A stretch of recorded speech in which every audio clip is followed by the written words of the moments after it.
Canada एक ऐसा ख्वाब है जो लाखों पाकिस्तानियों के दिलों में बसा हुआ है। हर साल बेशुमार लोग इस ख्वाब को हकीकत में बदलने की कोशिश करते हैं, लेकिन सिर्फ वही लोग कामयाब होते हैं जो उस दुरुस्त मालूमात, सही टाइमिंग और मुकम्मल प्रिपरेशन के साथ आगे बढ़ते हैं।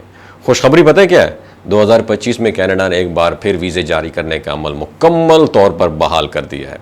ख़ास तौर पर टूरिज़म और विजिट वीज़ा के लिए एक ज़बरदस्त मौका है। आज की इस वीडियो में हम आपको 2 ऐसे मौसर तरीके बताएंगे जिनकी बुनियाद पर आप 100% पॉसिबिलिटी के साथ कनाडा का विजिट वीज़ा और टूरिस्ट वीज़ा हासिल करने की कोशिश कर सकते हैं। ये मुकम्मल गाइडलाइन है, आखिर तक वीडियो ज़रूर देखिए ताकि कोई भी पॉइंट आपसे स्किप ना हो जाए।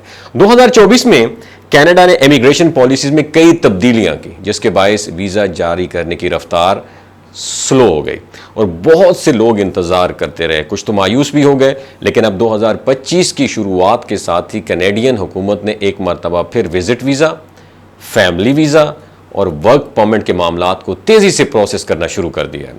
ख़ासतौर पर जून, जुलाई और अगस्त का सीज़न टूरिज़म के लिए सबसे मौजूद समझा जाता है, क्योंकि कनाडा में बाकी महीने शदीद सर्दी होती है। और अगर आप विजिट वीज़ा के लिए अप्लाई करना चाहते हैं तो सबसे पहले आपको ये देखना होगा कि आया आपका कोई करीबी अजीज़ या रिश्तेदार कनाडा में मौजूद है या नहीं है। अगर आपके वालिदैन, बहन भाई, बीवी, शोहर, चचा, मामू या कोई ब्लड रिलेशन वहाँ मौजूद है तो वो आपको एक इनविटेशन लेटर यानी दावतनामा जारी कर सकता है। इस लेटर में वो ये जाहिर करेंगे आप उनके पास महदूद मुद्दत के लिए आ रहे हैं और वो आपकी रिस्पॉन्सिबिलिटी खुद लेंगे। इसके साथ ही दूसरा अहम ऑप्शन जो है डॉक्यूमेंट उनका बैंक स्टेटमेंट उनकी, ठीक है। चूंकि कनाडा में रहने वाले अफराद टैक्स पेयर होते हैं, इसलिए उनकी बैंक स्टेटमेंट काफ़ी मजबूत होती है। पिछले कम से कम 6 माह का रिकॉर्ड होना चाहिए और उसमें इतनी रकम और ट्रांजैक्शन होनी चाहिए कि वो ये प्रूफ कर सकें कि वो आपके स्टे के दौरान आपको फाइनेंशियली सपोर्ट कर सकते हैं। ये दोनों डॉक्यूमेंट्स आपकी वीज़ा की मंजूरी के लिए बहुत इंपॉर्टेंट रोल प्ले करेंगे। अब सवाल ये पैदा होता है, अगर आपका कोई अजीज़ कनाडा में मौजूद नहीं है तो फिर स्पॉन्सरशिप कहाँ से आए? इसका जवाब ये है कि बहुत सी कंपनियां भी स्पॉन्सरशिप लेटर फराहम करती हैं, लेकिन यहाँ बहुत एहतियात की ज़रूरत है।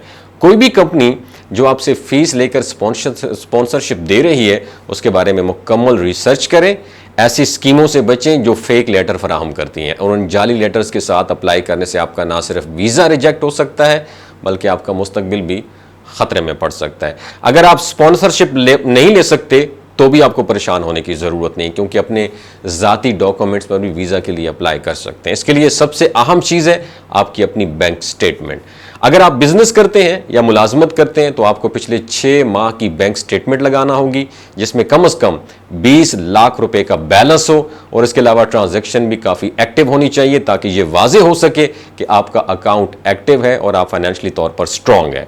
और अगर आप नौकरी करते हैं तो आपको अपनी कंपनी से NOC नो ऑब्जेक्शन सर्टिफिकेट दरकार होगा, और अगर आपका अपना ज़ाती बिजनेस है तो आपकी कंपनी का NTN number, chamber of commerce की रुकनीत और पिछले 2 साल के टैक्स रिटर्न्स भी लगाने होंगे।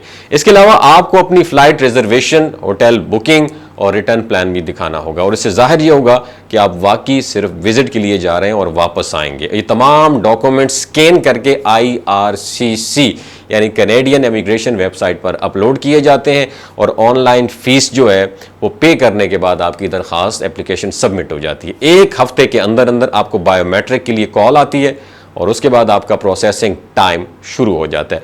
मौजूदा कंडीशन में वीज़े का जवाब 15 से 30 दिन के अंदर मौसूल हो रहा है, जो कि खुशाइन बात है। अब आते हैं हम दूसरे ऑप्शन की तरफ, जो है वर्क वीज़ा। अगर आप कनाडा में काम करना चाहते हैं तो आपको चाहिए कि आप कनाडा की official website job bank Canada, उस पर जाकर अपनी फील्ड के मुतालिक जॉब्स तलाश करें। वहाँ से आपको जॉब ऑफ़र मिल सकती है। जब आपको किसी कंपनी की तरफ से ऑफ़र लेटर मिल जाए तो वो आपको LMIA यानी लेबर मार्केट इम्पैक्ट असेसमेंट के तहत स्पॉन्सर करती है, जिसकी बुनियाद पर आप वर्क वीज़ा के लिए अप्लाई कर सकते हैं। ये दोनों तरीके विज़िट वीज़ा और वर्क वीज़ा नहायत मुअस्सर हैं। शर्त यह है कि आप तमाम डॉक्यूमेंट दुरुस्त तरीके से तैयार करें और किसी शॉर्टकट के चक्करों में ना पड़ें।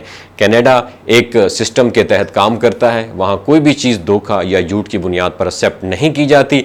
आखिर में मैं सिर्फ आपको यही कहना चाहूँगा, अगर आप कनाडा जाने का ख्वाब रखते हैं तो आज ही अपनी तैयारी शुरू करें, अपनी फ़ाइल मुकम्मल करें, सच्चे कागजात जमा करें और वक्त ज़ाया किए बगैर अप्लाई करें। वीज़ा लेना मुश्किल नहीं है, बस सच्चाई, सब्र और तैयारी की ज़रूरत है।